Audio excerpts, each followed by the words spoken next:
اگر آپ بانجھپن کا شکار ہیں اور آپ کے ڈاکٹرز نے آپ کو سجیسٹ کیا کہ آپ آئی وی ایف کا ٹریٹمنٹ کروائیں،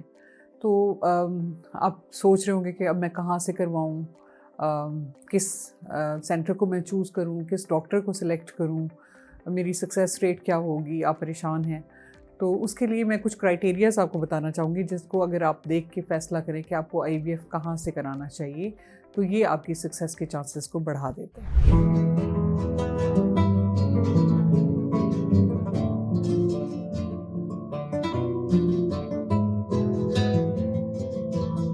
السلام علیکم، میرا نام ڈاکٹر صباحت خان ہے. میں ڈاکٹرز ہاسپٹل اور عمر ہاسپٹل جوہر ٹاؤن میں as consultant gynaecologist and I V F specialist practice کرتی ہوں.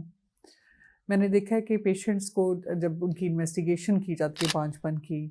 اور ان کے کوئی سیریس ایشوز میل پارٹنر میں پتہ چلتے ہیں یا فیمیل پارٹنر میں کے اندر کوئی سیریس پرابلم آئیڈینٹیفائی ہوتا ہے، اور ان کو سجیسٹ کیا جاتا ہے کہ آئی وی ایف کا ٹریٹمنٹ اب آپ کے بانجھپن کے مسئلے کا حل ہے، تو اس کے بعد پہلے تو ایکسیپٹنس اس فیصلے کی ان کے اندر ذرا مشکل سے آتی ہے. وہ ایک دفعہ جاتے ہیں، سوچتے ہیں، اور پھر اس کے بعد جب وہ اس فیصلے کو ایکسیپٹ کر لیتے ہیں تو پھر دوسرا ان کے لیے سوال یہ ہوتا ہے کہ اب آئی وی ایف کروایا کہاں سے جائے، کس ڈاکٹر سے کروایا جائے، کس جگہ سے کروایا جائے،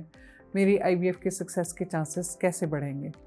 کہیں ایسا تو نہیں ہے کہ میں اتنا کاسٹلی ٹریٹمنٹ کراؤں تو سکسیس کے چانسز کم ہوں.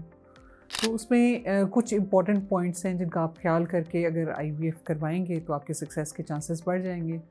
اس میں سب سے پہلے تو یہ امپورٹنٹ ہے کہ آپ آئی وی ایف کے لیے جگہ کون سی سلیکٹ کرتے ہیں. جس آئی وی ایف سینٹر میں آپ آئی وی ایف کروانا چاہتے ہیں وہ اوتھینٹک اور رجسٹرڈ آئی وی ایف سینٹر ہے. ایسا تو نہیں ہے کہ آپ کو صرف کہہ دیا جاتا ہو کہ آئی وی ایف کیا جاتا ہے اور نہ ان کے پاس کوئی پراپر لیب ہو، نہ وہاں پہ کوئی کنسلٹنٹس ہوں جو پراپرلی ٹرینڈ ہوں، نہ ایکسپیرینس کنسلٹنٹس ہوں، نہ ان کے پاس نالج ہو، ان کے پاس فیسلٹیز بھی نہ ہوں کوئی آئی وی ایف کرنے کی، یا ان کے پاس کوئی ایکوپمنٹس کم ہوں، یعنی جو انٹرنیشنل سٹینڈرڈس کی لیبس ہوں وہ والے کرائٹیریاز ان کے پاس نہ ہوں اور آپ آئی وی ایف کرائیں تو وہاں پہ سکسیس کے چانسز تو ظاہری بات ہے کم ہوتے ہیں. اور آپ نے جن چیزوں کا خیال کرنا ہے وہ یہ دیکھنا ہے کہ سینٹر رجسٹرڈ ہے، اس کا سکسیس ریٹ ہائی ہے. پھر سب سے اہم چیز جو ہوتی ہے وہ ہوتا ہے آپ کا کنسلٹنٹ، آئی وی ایف کنسلٹنٹ جس نے آپ کو ٹریٹ کرنا ہے. کیا آپ کا کنسلٹنٹ ایکسپیرینسڈ ہے، کیا وہ نالجبل ہے، اسکلڈ ہے کہ وہ مختلف ٹیکنیکس کے تھرو آپ کا انفرٹیلیٹی کا علاج کر رہا ہے، کیا وہ آپ کی جو بھی پرابلم ہے اس کو آئیڈینٹیفائی کر کے آپ کو ایکسپلین کر رہے ہیں، آپ کو بتایا جا رہا ہے. ایسا تو نہیں ہے کہ آپ کو اعتماد میں لیے بغیر فیصلے کر کے آپ کو سنائے جا رہے ہوں، آپ کو خود پتہ نہ ہو کہ میرے اندر پرابلم کیا ہے اور اس کو لے کے کیسے چلا جا رہا ہے. تو ایک اچھے کنسلٹنٹ کی نشانی یہی ہوتی ہے کہ وہ ہر پرابلم کو پیشنٹ کے ساتھ ڈسکس کرتے ہیں اور ان کا سلوشن کا آپشن ان کے ساتھ ڈسکس کیا جاتا ہے اور ان کو سجیسٹ کیا جاتا ہے جو بہترین علاج ان کے لیے ہو سکتا ہے. تو کنسلٹنٹ کی چوائس بہت امپورٹنٹ ہوتی ہے. اس کے بعد آپ پھر دیکھیں کہ اس آئی وی ایف سینٹر میں جہاں پہ